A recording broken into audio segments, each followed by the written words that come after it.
So President Trump decides, due to the government shutdown, he will use tariff revenue to fund WIC programs during the shutdown. Think about how creative of a thinking this is. Rob, is this a clip of him saying that? It's actually just a quick news update about it. Go for it. Breaking moments ago, more than $200 billion coming into the coffers in tariffs, and now we're learning where some of that money will go. The White House has just announced that the Women and Children Food Program will not be cut off while the government is shut down. Some of the money.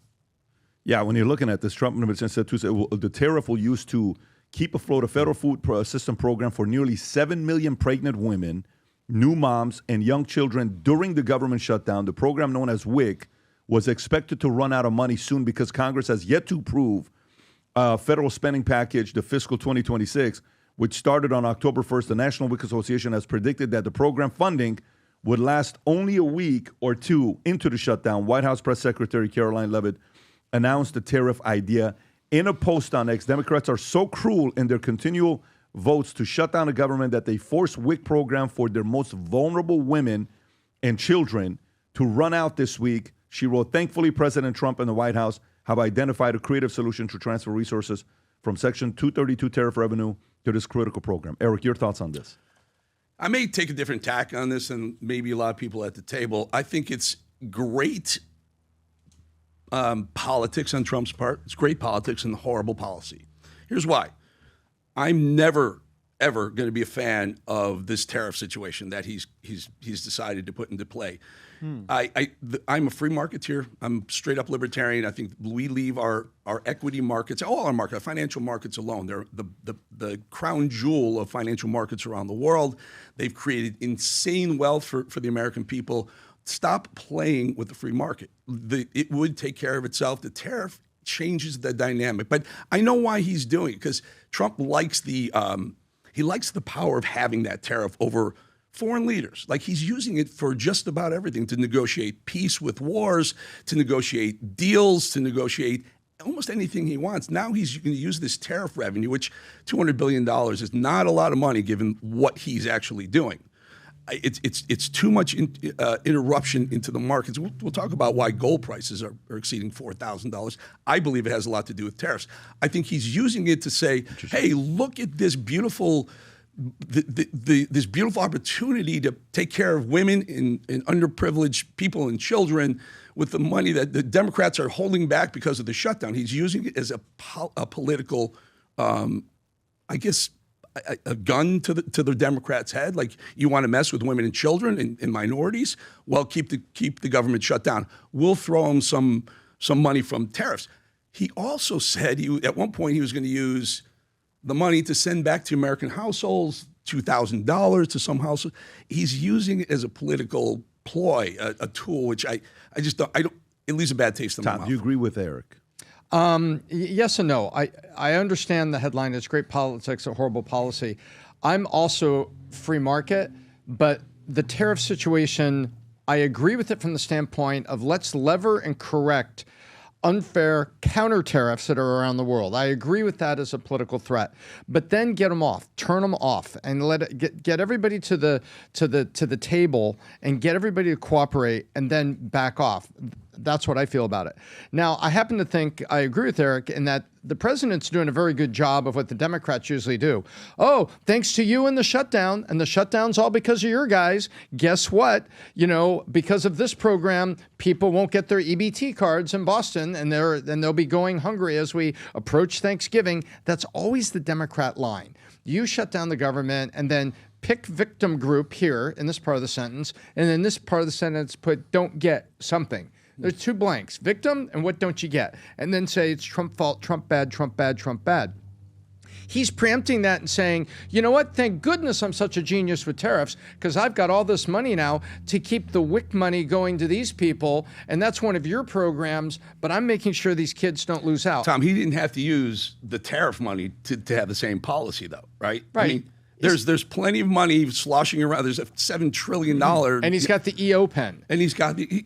He could have signed an executive order or just pushed the money out to the WIC people without saying, oh, this tariff program I have is so good, We're going to help. But plenty of money is a stretch, though. I He's think kind of that's- patting himself on the back and then using the check. Of course. Like, wouldn't you? Like, anybody that's in that position, if one of your main things, what did he keep saying? He says, man, I think the sexiest word in the dictionary is tariffs, right? If that's what he kept running on, it's like, it's probably love and maybe God. I don't know, maybe religion. A tariff has to be there. Remember when he was kind of toying with everybody? So, of course, he has to do this and use it this way because this is a way of taking the weight off and saying the Democrats, because, okay, Rob, can you do me a favor? And do you have that clip of Trump calling out the Democrats in the House for, this is a Democrat shutdown, this is a Democrat shutdown, this is a Democrat shutdown? He is playing politics because the other guys are playing politics. So what is he going to do? Just sit there and take it? Go ahead, Rob. Well, I call them Democrat layoffs. They're Democrat layoffs. They're causing it. We're ready to go back. We have a record-setting economy. We have a record-setting country. Prices are way down. We're doing better than the country's ever done. And the Democrats hate seeing that. It's up to them. Anybody laid off, that's because of the Democrats. Okay, so Brandon, your thoughts on this? Yeah, I disagree with both of you guys on tariffs, but for the WIC payments, that's $600 million a month. So I guess if we've raised $60 billion, that's not that bad. I mean, there's probably a lot too many people on WIC. That program's been abused a lot. But I mean, I would ask you guys: is it important to have a strong industrial base, and is it important to have a strong middle class? Because the goal of tariffs is to strengthen both of those things. And I think without a strong middle class and without a strong industrial base, we're vulnerable in an economic sense and in a national security sense. So, how do tariffs strengthen the middle class?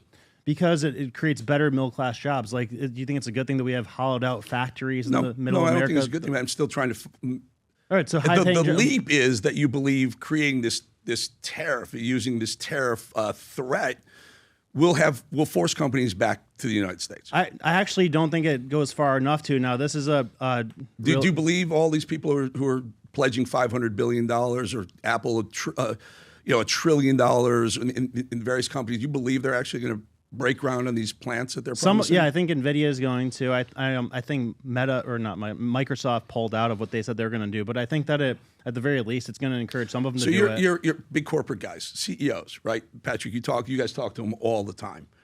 Their outlook isn't the next year and a half. Their outlook is generally, what are we doing this year, but we want to do 10 years down the road, right? Would a great CEO, pick any CEO, Tim Cook, fine, Apple, isn't it his best interest to tell Trump, yes, we're gonna earmark $1 trillion over the next 5-10 years to build plants here and build iPhones here? And then he just waits and sees. Trump is moving the target with these tariffs all the time. He just dropped an auto tariff. Why? It would cost these companies a lot of money to do it. It's cheaper to do business overseas. That labor's cheaper. The construction costs, capital expenditure costs are much lower overseas than here. Why don't you just wait? Why don't you just say, yes, we're going to do that. Yes, we're going to do that, and wait and see if there's a MAGA president after that. Otherwise, you're making major investments based on something that could go. If Trump wakes up and says, you know what, tariffs are off.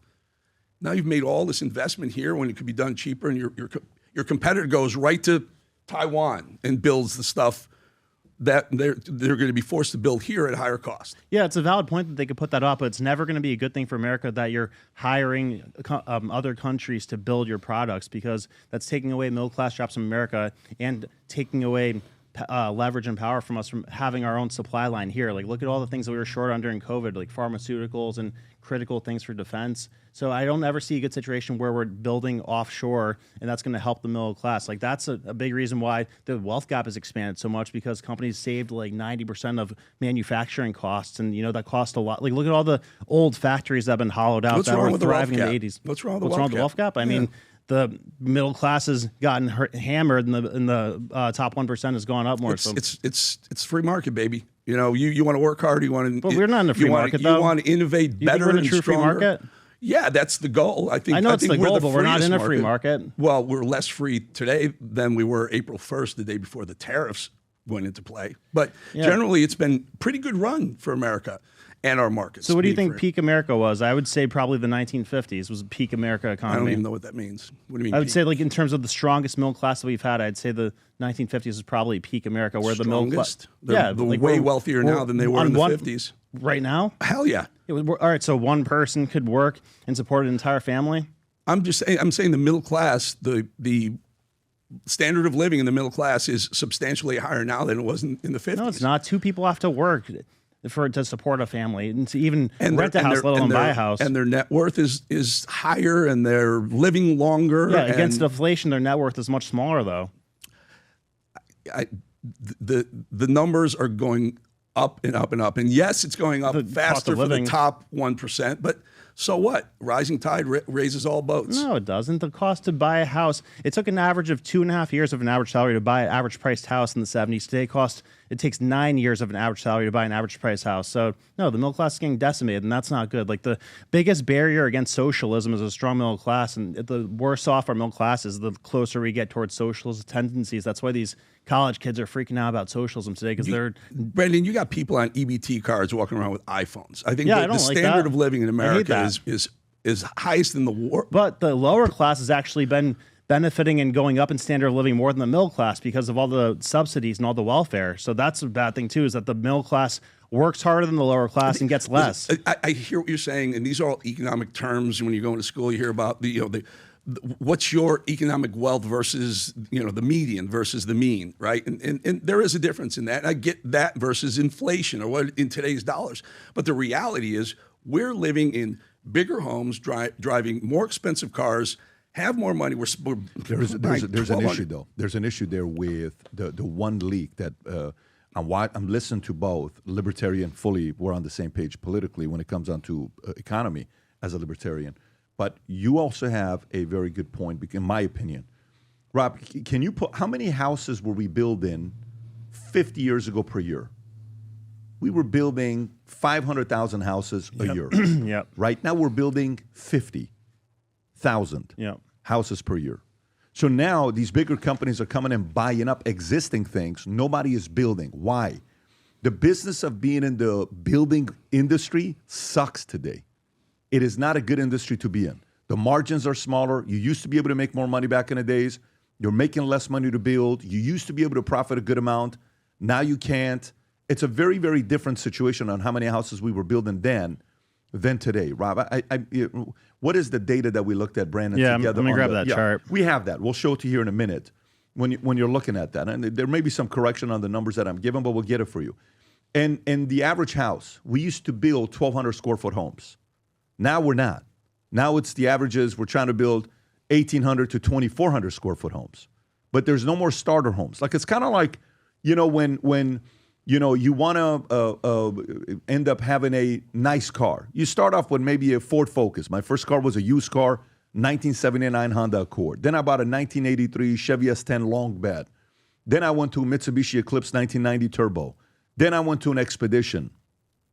Then I had a setback and I went back to a Ford Focus. Then I went to a S600 Mercedes. Then I went to an Escalade. Then I went to a Corvette. Then I went to a Ferrari. But it's like stepping stone to go. Right here, look at this. Number of new homes constructed under 1,400 square feet. Look how many we used to do. We used to do 500,000 of them 50 years ago. Right now, we're doing 50,000 of these.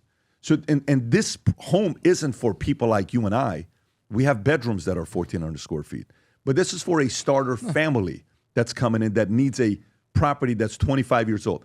I do think there's some challenges when we're looking at numbers like this. Gang, before we get into it, two things. Number one, see this shirt I'm wearing with the Valuetainment logo here and the future looks bright?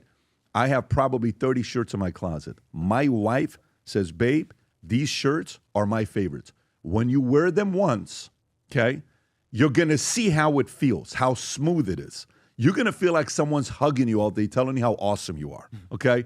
If you haven't yet ordered, I think some of the sizes are gone, but we do still have some left. This is the business show that we're talking about here. You got them in white with the gold logo, Future Looks Bright, on the bottom of the shirt. You got them in black, which looks great, and you got them in blue. Black goes with gold, and we have the blue as well. You may as well order all three of them if you are somebody that's in business and you're regularly wearing business shirts.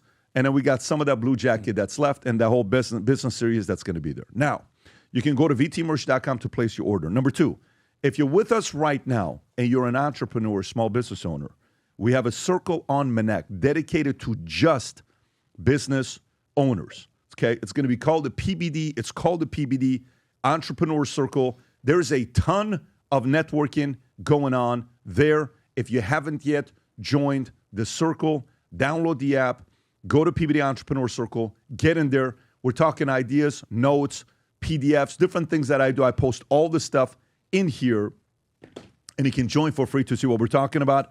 And if you want to be able to network and message each other, it's $5 a month for you guys to be able to talk to each other in that circle. If you enjoyed this video, you want to watch more videos like this, click here. And if you want to watch the entire podcast, click here.